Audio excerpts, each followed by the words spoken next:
Hello guys, આજે અમારા મામાના ઘરે બપોરનો ટાઈમ નહોતો, કારણ કે બપોરે વરસાદ આવતો હતો અને અત્યારે અમે ઢોંઢે આવ્યા છે ને આ જામફળી જો કેટલી મોટી થઈ ગઈ છે એટલે ધાબા ઉપર પહોંચી ગઈ અને છે ને હવે અમે છે ને અગાશી ઉપર આવી ગયા હતા. અગાશી ઉપર આવીને મને તો છે ને બહુ મજા આવી ગઈ, મસ્તી પાર્ટી બધું કર્યું અને અગાશી ઉપર આવી એનો અમારા મામાના ઘરનો વિડીયો જોયો તો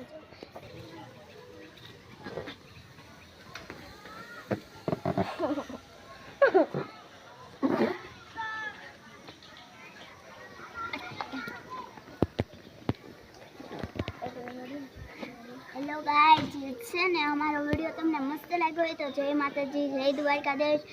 લાઈક, શેર, સબસ્ક્રાઈબ ને કોમેન્ટ કરવાનું તમે ભૂલતા જ નહીં.